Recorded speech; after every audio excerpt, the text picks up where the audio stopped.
여러분, 교리가 어려우신가요? 사회교리는 더더더더 어려우시고요.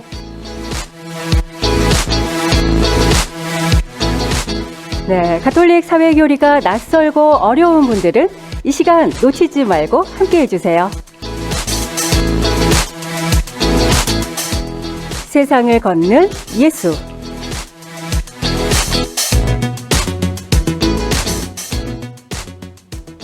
네, 광주대교구 사회사목국장 조정훈 안토니오 신부님과 함께합니다. 어서 오세요, 신부님. 네, 안녕하세요. 조정훈 신부입니다. 네, 오늘 정은서 아나운서의 휴가 관계로 처음 신부님과 인사드리고요. 네, 오늘 잘 부탁드립니다, 신부님. 제가 더 잘 부탁드립니다.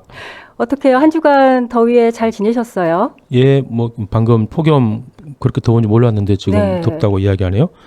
날씨가 더워도 제가 해야 될 일들이 있어서 그냥 사무실에서 잘하고 있습니다. 제가 교구 정의평화위원회 위원장 역할도 맡고 있는데 네.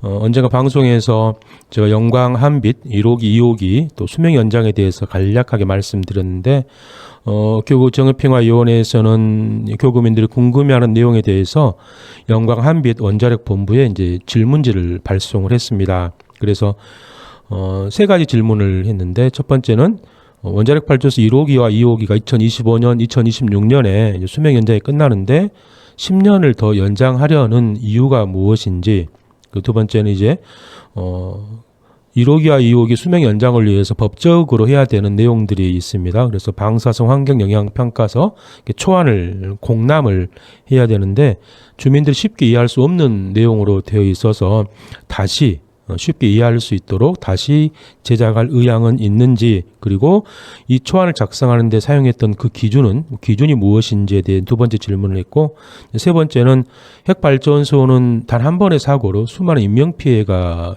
일어날 수 있는 아주 무서운 것입니다. 그래서 주민들의 안전과 생명 보호를 위해서 한수원이 어떤 노력을 하고 있는지 이렇게 세 가지 질문을 보냈습니다. 영광 한빛 원자력 본부에서 질문에 대한 답이 성실하게 온다면 이제 조건인데, 성실하게 온다면 모든 교구민들이 이걸 볼 수 있도록 교구 주보인 빛거울을 통해서 공지하도록 하겠습니다. 네, 이 질문들이 참 마땅하고 이미 지역 주민들에게 공지가 됐었어야 할 내용인 것 같은데, 네, 또 어떤 답변이 올지 기다려 보겠습니다. 성실하게 답이 오기를 기다립니다. 네, 답변이 안 올 수도 있죠, 신부님. 네, 그럴 수도 있습니다. 네. 자, 그리고 저희가 세상을 걷는 예수 코너에 참여해 주신 예청자분들 가운데서 선정해서 소정의 선물을 드리고 있는데요. 지난주 참여해 주신 분들 가운데 7,900번, 5,521번 애청자님 선정이 됐고요. 100원의 유료 이용료가 있는 휴대전화 문자메시지 샵 5005번으로 이름과 또 주소를 남겨주시면 소정의 선물 보내드리겠습니다. 자, 그럼 오늘도 선물 받을 기회 드려야겠죠? 자, 문제 나갑니다. 회칙 새로운 사태 31항에서 신체적으로나 지적으로나 정신적으로 충분한 힘을 기르기까지는 공장에서 일을 하지 못하도록 배려해 주어야 하는 이들은 누구일까요? 1번 연소자, 2번 청소년. 네, 1번 연소자, 2번 청소년. 그런데 신부님, 연소자라는 이 단어가 저는 좀 생소한데요. 제가 회칙을 말씀드리면서 계속 써왔던 표현이기 때문에 회칙 기억하신다면 쉽게 답을 고를 수 있을 겁니다. 네, 신부님께서 그러면 참여 방법을 알려주시면 좋겠습니다. 네, 100원의 정보 이용료가 있는 휴대전화 문자 메시지 샵 5005번으로 보내주셔도 되고, CPBC 빵 앱을 다운받은 분들은 무료 메시지 창인 빵톡을 이용하셔도 좋고요. 또 유튜브 댓글로 답을 남겨주시면 됩니다. 네. 자, 여러분의 정답 기다리면서 방송 이어가 볼 텐데요. 먼저 지난 시간을 복습하는 시간 조금 가져볼까요? 네. 지난 시간에 가톨릭 사회교리의 시작을 알리는 새로운 사태, 회칙이 반포되던 시대 영국의 노동 현장에 대해서 말씀을 드렸습니다. 네. 회칙에서는 여성과 아동 노동의 위험성에 대해서 지적을 하고, 또 일한 만큼의 휴식 시간을 가져야 된다. 많게는 19시간 이상의 노동의 문제점에 대해서도 지적을 하고 있습니다. 그리고 노동자는 자신 일한 만큼의 임금을 받아야 한다. 제가 이제 이걸 지난주에 말씀을 드렸고요. 네. 임금에 대한 이야기를 계속해 나가겠습니다. 우리나라는 노동자가 받는 그 임금의 최저 수준을 법적으로 보장을 하고 있습니다. 그 이유는 근로자의 생활을 안정시키고 또 사기를 올려줘서 노동 생산성을 높이기 위해서 최저임금 제도를 도입하고 있고, 내년도 최저임금은 1.7%가 오른 1030원으로 결정이 됐습니다. 물론 최저임금만, 최저시급만으로 살아가기는 분명 쉬운 일은 아니라고 생각을 합니다. 네. 노동자는 자기 자신의 노동에 대한 대가를 받아야 되고, 그 일한 만큼의 임금을 받아서 본인과 또 가족들이 생활을 해야 합니다. 이것을 흔히 우리는 적정임금이라고 표현을 합니다. 그러니까 어느 정도가 적정임금인가 또 정당한 임금인가, 참 이게 어려운 질문인데 네. 사회교리에서 이제 거기에 대해서 설명을 하고 있습니다. 우리 조명 PD님께 좀 읽어주시겠어요? 네, 가톨릭 교회 교리서 2434항과 간추린 사회교리 302항입니다.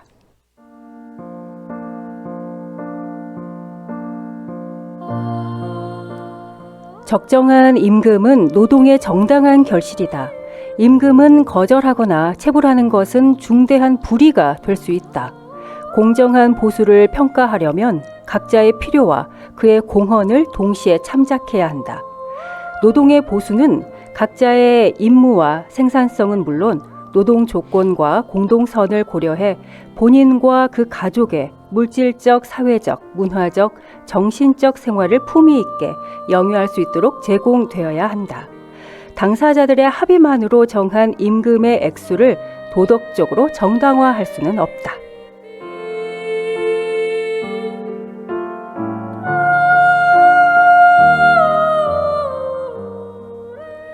적정한 임금이라는 표현 정말 애매한 표현입니다. 네. 그 노동자가 자신의 노동의 대가로 임금을 받게 되는데 많은 경우에 그것이 이제 생계의 기초가 되죠. 그래서 국가는 노동자들이 자신 노동의 대가로 생활할 수 있도록 보장을 해 줘야 됩니다. 네. 우리나라 법원에서도 근로자가 사용자로부터 지급받은 임금은 근로자가 기본적 생활을 유지하는 재원으로서 가장 중요한 근로 조건 중에 하나다. 이렇게 판결을 하고 있습니다. 회칙 새로운 사태 또 두켓 등 여러 교회 문헌에서 노동자 임금에 대해서 설명을 하고 있는데 우리 피디님께서 좀 읽어주시겠어요? 네, 두켓 148항의 내용입니다.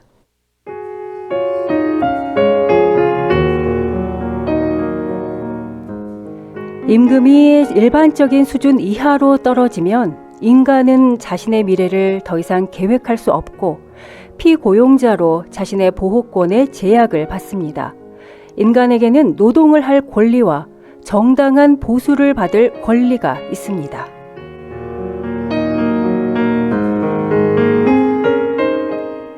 이어서 149항과 155항의 일부 내용입니다.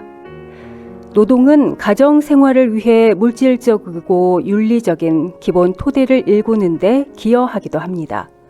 노동의 임금은 가정의 생계비를 보장하고, 이어서 155항입니다. 사회교리에서는 처음부터 노동자와 그 가족의 생계를 보장하도록 임금이 충분히 지급되어야 한다고 요구했습니다. 피고용자가 사회에 광범위하게 참여할 수 있도록 충분한 임금이 지급되어야 한다고 요구되고 있습니다. 그럼에도 임금의 정확한 액수를 정하는 것은 쉬운 일이 아닙니다. 국가는 최저임금은 법으로 보증해야 합니다. 임금의 내역도 투명해야 합니다. 또한 단순 노동자의 임금과 최고 경영자의 수입 사이에 현저한 불균형이 있어서는 안 됩니다.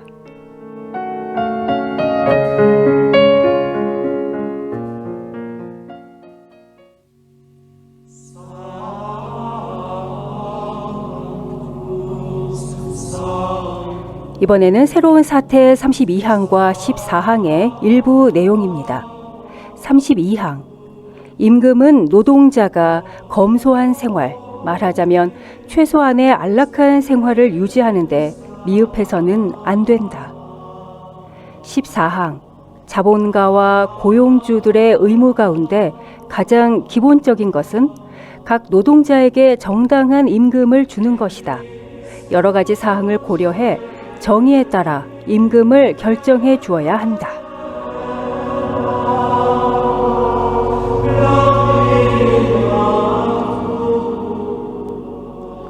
여러 교회 문헌에서 말하는 임금에 대해서 좀 정리를 해보면 첫 번째는 임금은 가정의 생계비를 보장해야 하고 두 번째는 자신의 미래를 계획할 수 있어야 하고 세 번째는 최소한의 안락한 생활을 유지하는 데 기여를 해야 되고 네 번째는 사회의 여러 활동에 참여할 수 있어야 한다. 이렇게 말하면 반드시 따라오는 이 질문이 네. 그래서 그것이 얼마를 말하는가? 도대체 적절한 임금은 얼마를 말하는 것일까? 네. 많을수록 좋을 텐데요, 신부님. 네. 이 적절한 임금, 글쎄요. 지금 최저시급을 정해놓고 있으니까 그런 최저시급, 최저생계비 그런 정도일까요? 우리나라 헌법에서도 적정 임금에 대해서 설명을 하고 있습니다. 헌법 32조 네. 1항에 보면 모든 국민은 근로의 권리를 가진다. 국가는 사회적, 경제적 방법으로 근로자의 고용의 증진과 적정 임금의 보장에 노력하여야 하며 법률이 정하는 바에 의하여 최저임금제를 시행하여야 한다. 이렇게 규정을 하고 있는데 네. 이 적정 임금에 관련해 학자들의 의견들이 좀 다 다양한데 그중 이제 좀 정리를 하게 되면 첫 번째는 근로자가 받은 임금이 그 가족의 인간다운 생활을 영위하는 데 적합한 액수여야 한다. 네. 그리고 또 근로자와 그 가족이 인간의 존엄성에 상응하는 건강하고 문화적인 생활을 영위하는 데 필요한 정도의 임금. 또 근로자 및 그 가족의 합리적인 생활 수준 등을 고려해서 적정하다고 인정되는 임금의 수준. 그래서 다 종합을 하면 결국은 인간다운 생활을 할 수 있는 권리와 밀접한 관련이 있다. 이렇게 정리를 할 수가 있습니다. 베르사유 조약에서도 임금에 대해 설명을 하고 있는데 해당 시대와 국가에서 이해되는 합리적인 생활 수준을 유지하기에 적정한 임금을 노동자에게 지급해야 한다. 이렇게 설명을 합니다. 네. 그러니까 적정 임금이라는 것은 딱 고정된 그런 게 아니라 시대와 상황에 맞게 달라질 수 있다. 이런 이야기네요. 네, 맞습니다. 돈의 가치가 늘 똑같을 수 없잖아요. 네네. 기억하실지 모르겠지만 2012년 대통령 선거운동 기간에 쟁점이 되었던 하나의 사안이 있는데 당시 박근혜 후보가 계엄사령관, 그러니까 박정희가 죽고 계엄사령관인 전두환으로부터 청와대 비밀 금고에 있던 6억 원을 되돌려 받았습니다. 네네. 그 당시 6억이죠. 1978년이니까 그 당시 6억이 지금의 6억과 똑같지 않겠죠. 그렇죠. 당시 돈을 돌려받았을 때 흔히 말하는 서울의 음마 아파트 31평형이 약 2,100만 원 정도였습니다. 네. 그리고 34평형이 2,300만 원이면 구입할 수 있었습니다. 6억이라는 돈이 있었으면 와, 그때의 어마어마하네요. 시세로 네. 음마 아파트 29채를 구입할 수 있는 돈입니다. 네네. 그런데 지금 6억이면 어떻게 될까요? 음마 아파트 한 채도 구입을 할 수가 없습니다. 그렇네요. 29채를 살려면 6억이 아니라 약 700억이 있어야 29채를 살 수가 있죠. 네. 그러니까 임금도 마찬가지입니다. 임금의 수준은 절대적인 것이 아니라 때와 장소에 따라서 달라질 수밖에 없습니다. 그리고 같은 시공간 안에 있는 사람들이 공감할 수 있는 합리적인 수준이어야 된다. 우리 흔히 월급만으로 먹고 살기 참 힘들다라고 이야기를 하죠. 네. 그리고 내가 받는 돈이 정말 내가 노동한 만큼의 합리적인 임금인가? 이런 생각을 갖는 분들도 참 많습니다. 우리가 받은 임금이 턱없이 부족하고 공정하지도 못한다는 그런 인식이 있고 도대체 우리 노동의 대가는 어느 정도가 되어야 공정할까? 어느 정도의 임금이 정의로울까? 네. 이와 관련해서 가톨릭 교회 교종들의 회칙에도 관련 내용이 담겨 있다죠. 네. 1891년 레오 13세 교황님 회칙, 새로운 사태, 그리고 요한 바울 2세 교황님의 노동하는 인간에 이르기까지 교회 사회교는 일관되게 노동자의 가장 정당한 권리들 중에 하나가 정의로운 임금이다 이렇게 이야기를 합니다. 정의로운 임금이라는 표현을 쓰는데 네. 적정한 임금 또 같은 의미가 되겠죠. 적정한 임금이야말로 노동의 참다운 가치와 노동자의 존엄을 보호해주는 가장 핵심적인 수단이다 말합니다. 성 요한 바울 2세 교황님의 책 노동하는 인간 19항에서 이렇게 설명을 합니다. 한 가정을 책임지고 있는 성인의 노동에 대한 정당한 보수란 가정을 꾸려 적절히 유지하기에 충분하고 가정의 미래를 보장하기에 충분한 보수를 의미한다 이렇게 설명을 합니다. 네. 물론 일반적이고 보편적인 이야기라 쉽게 공감이 되지는 않지만 그래도 회칙에서 임금만이 우리가 받는 그 노동의 대가 임금만으로 그런 생활을 할 수 있도록 해주는 것이 아니다라고 하면서 또 다른 방법도 제시를 하고 있습니다. 현재 많은 나라에서 사용을 합니다. 네. 조 PD님께 좀 읽어주시겠어요? 네, 제가 읽어보겠습니다.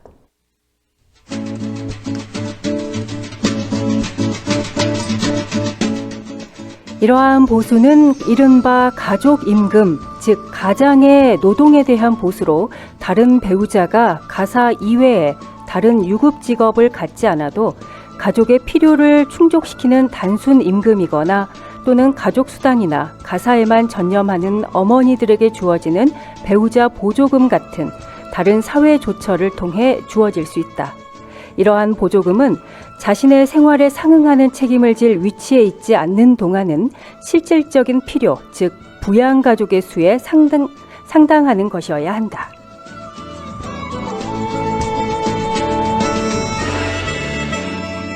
임금 외에도 노동자와 그 가족들의 생활과 건강을 보장하기 위한 다양한 사회보장이 여기서 그 일익을 담당하고 있다. 건강보호를 위한 비용, 특히 노동 중에 일어나는 사고의 경우 의료 혜택이 노동자를 위해 쉽게 베풀어져야 하며 가능한 한 그 혜택은 저렴하거나 무상이어야 한다.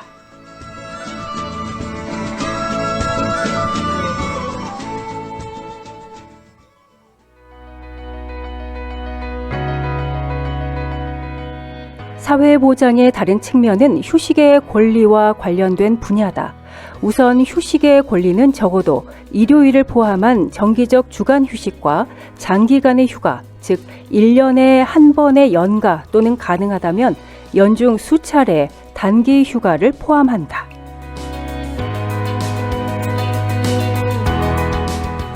사회보장의 첫째 분야는 연금의 권리와 노후 대책, 그리고 산업재해 보험에 대한 권리다.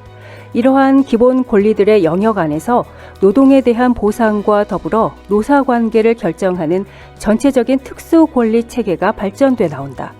이러한 권리들 가운데서 노동자의 신체적인 건강이나 정신적인 건강에 손상을 끼치지 않는 노동 환경과 작업 과정에 대한 권리가 결코 간과돼서는 안 된다.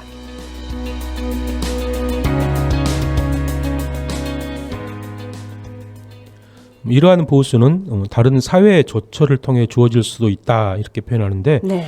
우리가 회사에서 받는 임금 외에 우리 사회와 국가가 다른 방법을 통해서 가족들이 인간다운 삶을 영위하고 또 자녀 양육, 교육에 충분한 임금을 보장해 줘야 한다 이렇게 표현을 합니다. 네. 그러니까 우리나라 헌법에서도 국가는 사회적, 경제적 방법으로 근로자의 적정 임금을 보장해 줘야 한다 이렇게 명시를 하고 있습니다. 얼마 전 국민 25만 원 지원법 특별법이었죠. 네. 국민의힘이 투표에 불참한 가운데 야당 주도하에 통과됐습니다. 여러분들을 국민 각자에게 25만 원씩을 지원해주는 법에 대해서 어떻게 생각하는지 다들 저는 좀 궁금합니다. 네. 사실 네, 반대할 이유가 없잖아요. 그럴 네. 수도 있죠. 예. 코로나 시기에 좀 비슷한 이런 지원금도 받았던 기억이 있고요. 많은 자영업자들이 경기가 너무 안 좋다라고 말합니다. 네네. 코로나 때보다 더 힘들다.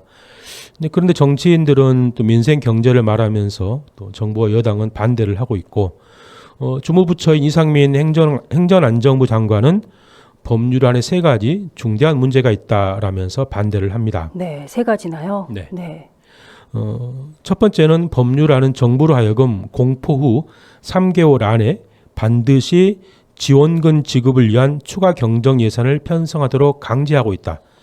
이는 헌법이 부여한 정부의 예산 편성 권한을 침해하고 국회가 예산 편성과 집행 기능을 실질적으로 독점하는 삼권 분립의 본질을 형해화하는 문제가 있다. 두 번째는 대규모 현금성 지원으로 재정적, 경제적 부작용이 예상된다. 세 번째는 지역사랑 상품권만으로 단기간 내 지급은 사실상 집행 불가능하다. 이렇게 말합니다. 네, 내용이 조금 어렵고 또 풀면 긴 내용이 될 텐데 네. 신부님께서 좀 요약해서 알려주시면 좋을 것 같아요. 요약하면 예산 편성은 국회가 할 일이 아니고 네. 정부가 할 일이다. 아, 그리고 12조 정도 필요한데 그 대규모 재원을 조달하려면 결국 빚을 내야 되고 미래 세대에 부담을 줄 수밖에 없다. 그리고 민색 회복 지원금을 지급하면 소비자 물가가 올라간다. 이런 내용입니다. 네. 여러 언론들은 정부와 여당처럼 국민의 51%가 반대한다라고 여론을 만들어 가는데 먼저 이 정부가 국민 여론 들어가면서 뭔가를 했던 적은 없습니다. 맞아요. 네. 최상병 특허법에는 국민의 63%가 찬성을 했는데 그때는 그런 여론 무시하고 또 반대를 했었고 부동산 정책, 건설 정책에는 전 국민 25만 원 지원금의 총액인 약 13조 그 이상을 지원을 하고 있습니다. 아파트 값이 오르면 오른다고 지원하고 떨어지면 떨어진다고 지원을 해줍니다. 그런데 전 국민 25만 원 지원에 대해서는 반대를 합니다. 네. 4인 가족이 25만 원씩이면 100만 원입니다. 100만 원이 결코 가정에 적은 돈이 아니라고 생각을 합니다. 다수의 국민들에게도 마찬가지로 그 돈은 아주 큰 돈이라고 저는 생각을 합니다. 네, 맞죠. 큰 돈이죠. 올해 최저시급을 기준으로 따진다면은 100시간 넘게 일을 해야 받을 수 있는 예, 금액이잖아요. 그렇죠. 예. 네. 그런데 지원금이 일시적인 효과만 가져올 뿐 근본적인 경기 부양책이 될 수 없다 이렇게 말합니다. 그런데도 정부는 국민들이 체감할 수 있는 경기 부양책을 만들어야 되는데 만들어내지를 못하고 있습니다. 그러면서 반대를 합니다. 네. 그런데 진짜 반대하는 이유가 뭘까? 혹시 정말 이런 이유는 아닐까? 다큐멘터리를 받아들이지 마시고 그냥 웃자고 해보는 이야기입니다. 네, 네. 국가에 진짜로 돈이 없어서 반대하는 거 아닌가? 작년 2023년 나라 살림 적자 규모가 87조 원이었습니다. 예산을 세울 때 내놓은 계획보다 29조 원이 늘었고 국가 수입은 56조 정도 줄었습니다. 그 돈이 없어서 지방 정부에 보내야 할 돈도 보내지 못하고 그러니까 정부가 국민들에게 정말 주고 싶은데 진짜로 돈이 없어서 반대하는 것은 아닌지 쓸데없는데 돈 쓰지 말고 국민들이 먹고 사는데 돈을 써야 하는 것이 아닌가. 국가가 국민들이 먹고 살 수 있게 해주는 것 그것이 바로 국가가 해야 될 일입니다. 네.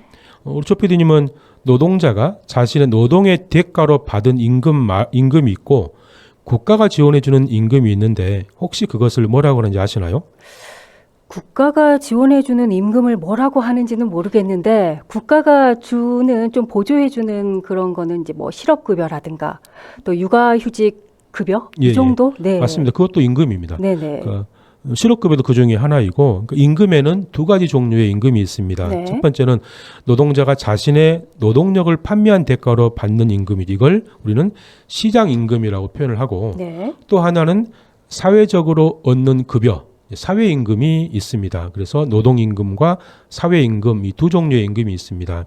사회임금은 뭐 실업, 또 노후, 의료, 주거, 보육, 뭐 교육 그러니까 인간의 기본적인 필요에 대해서 수당이나 연금, 보험, 공공임대주택처럼 현금이나 사회 서비스를 통해서 우리가 제공을 받고 있습니다.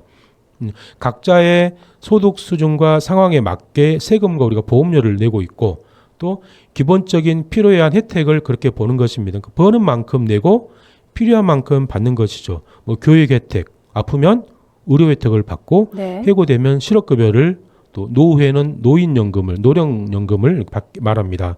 그런데 문제는 우리나라의 사회임금 수준이 턱없이 낮다는 것입니다. 네, 맞아요. 우리나라의 경제가 또 어느 정도 일정 수준에 올라왔다고는 하는데 이 사회보장제도는 참 많이 미흡한 것 같아서 안타깝습니다. 한 가정이 먹고 사는 비용인 가계 운영비 중에서 사회임금 비중이 OECD 선진국들이 되겠죠. 선진국들은 약 31.9% 정도 되는데 우리나라는 7%밖에 되지를 7.9% 정도 됩니다. 그러니까 너도 나도 살기 어렵다라고 말하죠. 이럴 때 회사에서 내일부터 회사에 나오지 마시오. 이런 말을 듣게 된다면 어떻게 될까요? 무너지죠. 당사자만이 아니라 가족 전체가 무너지는 일일 것 같아요. 네. 정말 당황스러울 것 같습니다. 네. 그런데 그런 이야기를 듣더라도 나라마다 사정이 좀 다릅니다. 똑같이 해고를 당해서 노동의 대가, 임금을 받지 못하더라도 생계에 미치는 위험이 똑같지가 않다는 이야기입니다. 네네. 우리가 말하는 소위 선진국들, 회사에서 잘리면 소득이 없는 건 마찬가지죠. 그런데도 그들은 우리보다 더 안정적인 생활이 가능합니다. 그것은 바로 사회임금이 많기 때문입니다. 그렇군요. 얼마 전 실업급여 논쟁이 있었습니다. 정부와 여당에서는 실업급여가 아니라 달콤한 보너스란 뜻으로 급여가 되고 있다고 비판을 했었죠. 네, 맞아요. 달콤한 실업급여가 부러우면 의원님이 받아가세요. 뭐 이런 말이 있었을 정도로 한동안 논란이 됐던 기억이 납니다. 예. 고용보험료를 낸 노동자가 비자발적인 이유로 실직을 하게 되면 재취업 활동을 하는 동안 생계 안정과 재취업을 하기 위해서 지급하는 급여를 실업급여라고 이렇게 표현을 하죠. 네. 물론 받을 수 있는 조건은 법으로 명시되어 있습니다. 실직 전 3개월 평균 임금의 60%인데 이 임금이 최저임금보다 낮다면 최저임금의 80%를 지급을 하죠. 그래서 제가 왜 시급이 중요한지를 말씀을 드렸었는데 또 이것도 그런데 여당에서는 정부 여당에서는 이것도 많다. 더 줄여야 된다 이렇게 표현을 하죠. 네. 그런데 실업급여를 받는 사람들이 많다는 것은 무엇을 뜻하는 것일까요? 네, 실업자들이 많다는 뜻이겠죠. 네. 네. 많은 일자리가 불안정하다는 뜻입니다. 네, 네. 그리고 정규직 일자리보다 단기나 계약직을 중심으로 일자리가 많아졌다는 뜻이기도 하죠. 우리나라에서는 한 가정이 먹고 사는 비용, 학교 가고 병원 가는 비용 모든 것을 자신이 벌어야 합니다. 그러니까 시장 임금에 의존하는 것이잖아요. 네. 그래서 한국에서 직장을 잃으면 모든 것을 잃어버리게 됩니다. 해고는 죽음이다라는 말이 괜히 나온 말이 아닙니다. 우리나라 사회임금의 수준을 OECD 수준의 평균치만 근접을 해도 우리 삶이 이렇게 팍팍하지는 않을 겁니다. 사회보장과 같은 복지제도, 이건 우리에게 주어지는 혜택이 아닙니다. 인간의 노동의 존엄이 요청하는 당연한 권리입니다. 또 우리 사회가 얼마나 정의로운지를 보여주는 척도이기도 하고 국가가 해야 될 일이 바로 이런 일입니다. 네. 자, 오늘 임금에 대해서 살펴봤습니다. 오늘 방송을 시작하면서 애청자분들에게 깜짝 퀴즈를 내드렸는데요. 유튜브 통해서 한 분이 답을 보내오셨는데 2번입니다. 답을 보내오셨고요. 신부님, 오늘 퀴즈 정답 알려주실 시간입니다. 네. 정답은? 1번이 연소자고 2번이 청소년인데 네네네. 같은 의미로 사용할 수도 있는 표현이지만 회칙에 나오는 표현을 그대로 쓰면 1번 연소자가 정답이 되겠습니다. 네, 정답은 1번 연소자고요. 선물 받으실 분들은 선정해서 방송이 끝난 후에 따로 연락을 드리도록 하겠습니다. 자, 신부님과는 여기서 인사 나누겠습니다. 신부님 오늘 좋은 말씀 고맙습니다. 네, 감사합니다. 네, 지금까지 광주대교구 사회사무국장 조정훈 안토니오 신부님과 함께했습니다.